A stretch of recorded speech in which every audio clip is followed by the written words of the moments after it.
so their animals had a lower lifespan than normal. So that cost them because their animals are not as healthy as they should be. This is getting to be a long story. You still want me to go on? That's all right. If we can just like wrap it up, because I have a few other things I think we need. Yeah, it's getting close to being done. That's all right. Well, then we published an article in the university's experimental agriculture bank magazine. Well, it's not a magazine, a research journal. And he was called in and fired because he had violated the gag order. So now we've got a real problem. He got fired, there's no income for him. And if it blows up, I'll be fired because I didn't have separate approval from Wyeth for me to be doing the consulting. And they don't want to be involved, obviously, in any controversial thing regarding supplies that goes into baby formula. Well, as it turned out, it never really made it that far. But we filed it.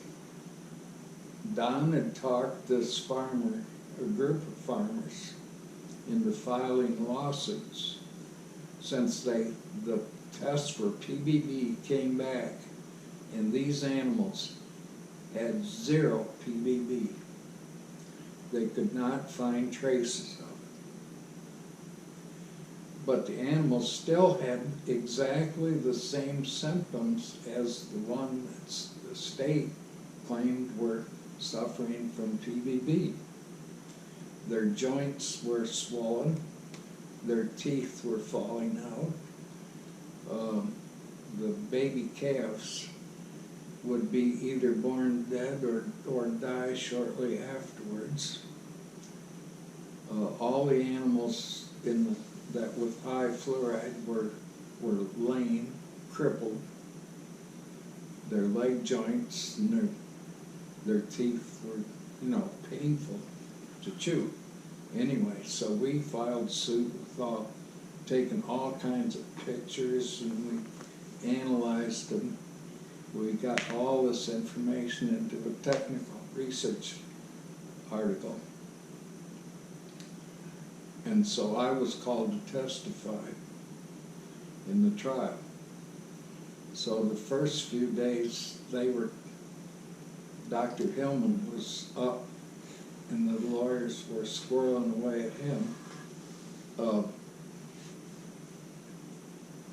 We had found out some of the stuff that they didn't know that we knew.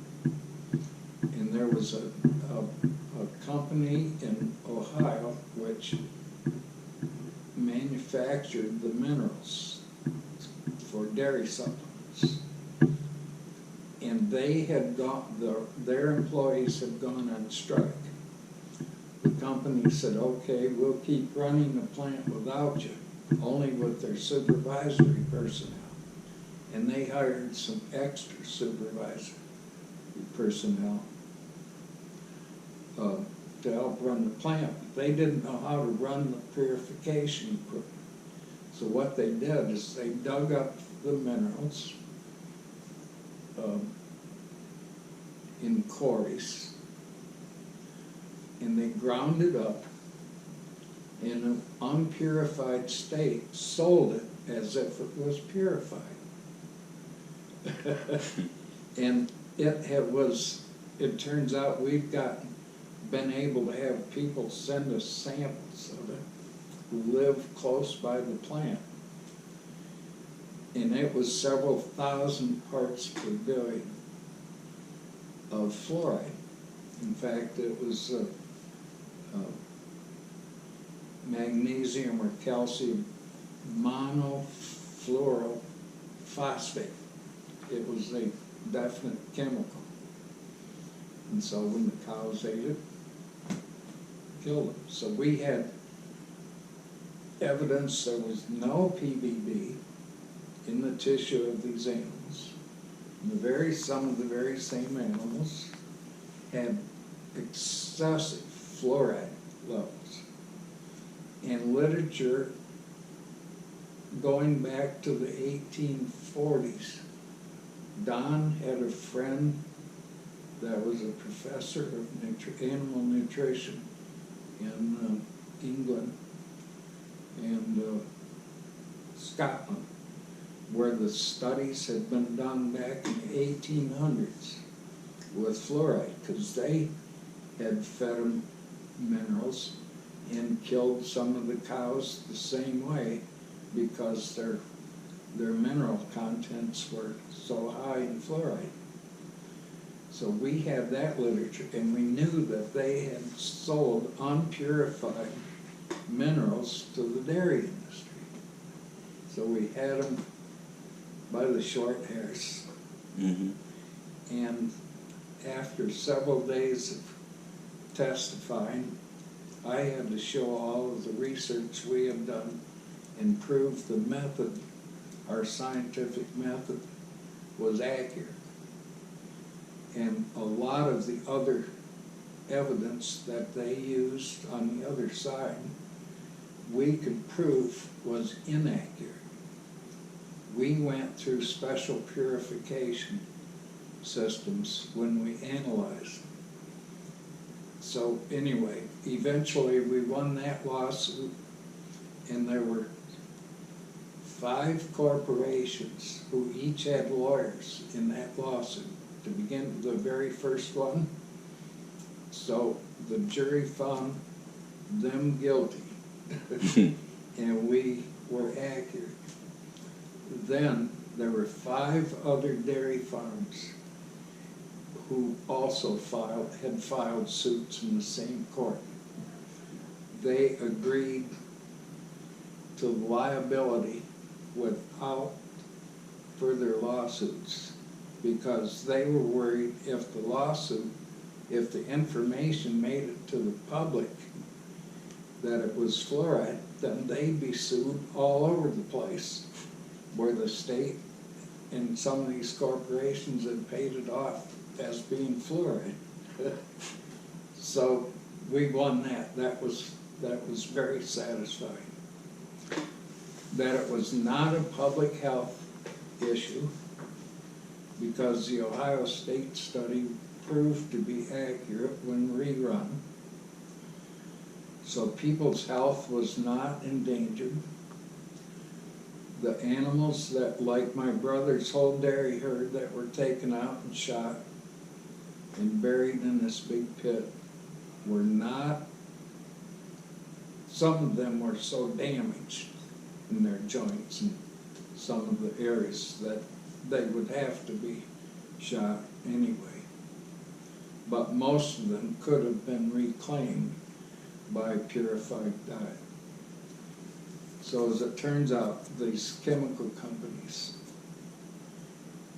had poisoned all of these animals. Okay. Well, getting to another story now, I've heard you tell me about your work in civil rights activism. Do you have any specific examples or stories you want to tell me about that time?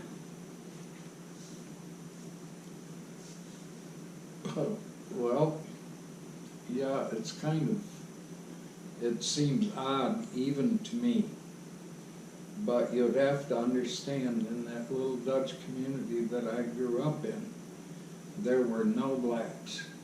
Didn't know any, had never really seen any. There was only one black that I had seen, and he lived in Marion, and they called him Rastus. He worked for the businessmen by running errands, and they all liked him. And he was so congenial. He was not a source of any threat to their standard life. So I knew absolutely nothing about blacks other than what you heard you know, little black sambos were all dumb and not very progressive, barely able to live. You had to take care of them, which turns out quite untrue.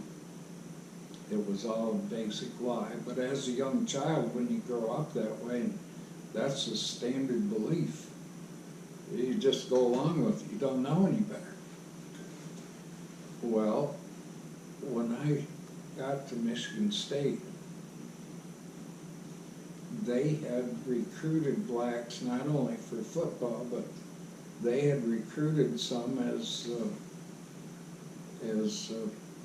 on the faculty. And the president, John Hanna, was very active in integration and social areas. So he was he was on the committee under Eisenhower to advance the economic activities for blacks and to ensure that they were being educated. Well, you know, leave that kind of wide open, but he was very active. So when I got to Michigan State, there were blacks, and it so turns out that one of them was a chemistry major like I soon became.